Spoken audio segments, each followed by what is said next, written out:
Okay, so you did your lesson today on your read aloud, and it was the initial read aloud, the first one of the week. You used Ready for Anything by Kaiko Casa. And when looking at our literature that we use, I was thinking about if it was engaging and the students were attentive and followed along and they liked all the silly things that the raccoon was scared of. When you're doing a read aloud, it should be slightly above students' reading level. Okay. And this was a 1.1, so it's like a little below. Okay. But it was still engaging, Okay. and it fit really well with your comprehension strategy, which was summarizing, categorizing, because it had the bad things and the good things that could happen on a picnic. Right. Your total time, we said, should be between 10 and 15 minutes. What do you think it was? I think it was slightly over that. It was 18 minutes, so just a little over, I'm getting little better. alongside, but yeah, you are getting better. So then we said we were going to talk about questioning. Now this was your initial read aloud. So you did a lot of modeling. Students didn't ask any questions. Right. And you didn't really ask any questions of the students either because your purpose was for modeling. And then you stated your purpose, that you were going to be looking for details, and you did a lot of thinking aloud. You used think alouds to model making predictions, wonderings, connections, and determining story structure. So you definitely were very explicit with your thinking and showing how what good readers do. Right. Overall, I noticed that you explicitly modeled making and changing predictions and making wonderings. You built their background knowledge before beginning the story, and you incorporated Tier 2 vocabulary words into the lesson, so that was awesome. And so I just have some follow-up questions. Okay. Did you choose the places to stop to model, or did you just plan on doing it on every page? No, I kind of chose the places to stop, but then as I was reading, I made more noticings, and so there were some places that I stopped that I didn't at first plan on stopping. So yes, I chose specific places to stop. It wasn't necessarily at every page, though I will admit that sometimes I feel like every page kind of needs to be addressed. I know, like towards the end, I didn't address every page because they were kind of closing it up. So sometimes, I will choose to stop at every page, but it isn't necessary all the time, I don't think. And how do you think you can involve students while still modeling the strategy? Asking them to think in their head what I'm thinking about, think why they would do, or why they would think some of the things that they would. Like when I make connections, then obviously they can think, oh yeah, I have a connection too.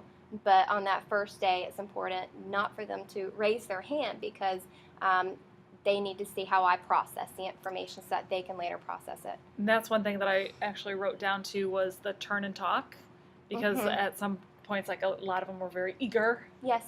So that would be good, think in the head or turn and talk. Okay. Just at those couple of times. And what would your next steps be for this story? My next steps for the story would be to engage them in the read aloud. I would, lead the strategies and have them basically take it by the horns. Like they would supply me with all the information of the questions that I'm directing them to. Or I would even ask them to make connections or make noticings within the story. So the students are going to be doing the strategy. Right. Okay, so I pulled the repeated interactive read alouds in preschool and kindergarten, which can continue on to first grade. It talks a lot about early primary grades. This article that they talk about effective read aloud techniques. Okay. Because I know, like I have told you we do it 2 days in a row, and so here's the theory behind that. Okay. So one of the things that they mentioned, which I haven't pointed out to you before, is that the first read aloud, or that read alouds need to be active, not passive, and involve the students asking and answering questions and making predictions rather than passively listening. Okay. If they're interactive or dialogic, is that how you say that word? There's gains in vocabulary, comprehension, story schema, all that. So it's saying to invite the children to talk, but you're also going to need to model. especially at this stage, you're going to need to prompt them by modeling like you did. Right. Like you were definitely modeling the strategies that they should use. And then, whereas in the past we've talked about this is just your model day after reviewing the theory, it actually should be your model day and also giving them the chance. Okay, so while I'm modeling, I'm encouraging them to ask me questions or ask questions about what's going on in the story, and then I model how I find out the answers to those questions. Like Perfect. you could ask a question and say, you could answer, and you go back in the story and show how you answered, and then ask another question and encourage them to use that same strategy that you did. Okay. Or, I need to be cognizant of the time with that too. Yeah. Well, funny you should say that, because I also highlighted an area over, where is that? During reading, we make comments that demonstrate analytical thinking at 3 or 4 junctures. Okay. In which ideal readers would make inferences about a character's thoughts, feelings, or motivation. So 3 or 4 times. Okay, so not at every page. So not every. So it's okay to turn that page without saying anything. Without saying anything. Perfect. Or even just saying like a, or, oh, now I have another clue, or just not. Yeah. Pick like the 3 or 4 what you feel are most important times that they would need to make those inferences or predictions. Okay. So this is just referring back to your modeling. Student is attempting in the same read aloud. Okay. And then asking why questions at the end. So then the second time we're reading aloud, the purpose is to enrich comprehension of the story and provide further opportunities to have them engage. So like you said, they would be more involved and more engaged. And whereas in the first reading, like for Ready for Anything, the first time maybe you're focused on Raccoon's feelings and thoughts. And then the second day, you can be thinking about Duck. The duck. Is it a duck? Duck's feelings and thoughts. And So, and then the students would be, so they're like practicing with the other character that's in there. So it says comments and questions during the second read might focus on other characters' motivations or thoughts.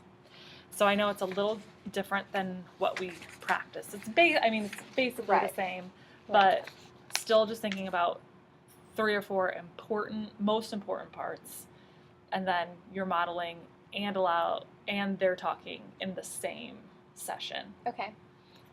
So we need to incorporate that. Okay. And this is just a table that kind of goes through that. But a lot of these things you did, like you built in the beginning, or the background knowledge, and you did the vocabulary. This says 5 to 10 words. Oh. But I think that other, like Beck and who I have used, she said they say like 3 words, especially for the younger kids. So I think 3 words is plenty. Okay. And so then just at the end ask some why questions. Okay. So when I do you have any questions about that? Not necessarily. It definitely gives me a lot to think about, and it gives me, I guess, more direction to go with tomorrow, because I can definitely set it up before I begin on how, yesterday, do we remember how the raccoon was feeling? Because we definitely talked about that. And so then I can absolutely, I like the idea of focusing on another character and how they feel. And the duck definitely changed the way he felt in that story. So I like that. And I actually appreciate that the kids are more interactive in the first day. Because I know you liked... I do like to involve them the first day, but I also understand the whole concept of why we need to model. So I think it's a nice marriage. A nice marriage. Blends them together. Yeah. And I think it will feel more comfortable for you. Yeah. Because when I watch, I know it's not easy for you to just be like... Hands down. So that'll be... I'm glad I found that article. Yeah, me too. And because I know they thought a lot about raccoon too, so it will be interesting to see what they do about duck. Right. So then when I model a lesson, I will do those things where I'm showing how to just pick 3 or 4 places, that's what I'm going to concentrate on that lesson is picking 3 or 4 places, modeling, and asking Okay. follow-up questions. Okay. So that'll be kind of what what are the main goals of the lesson that I do. Okay. Sound good? Yeah, I'm excited. Great job! Thank you.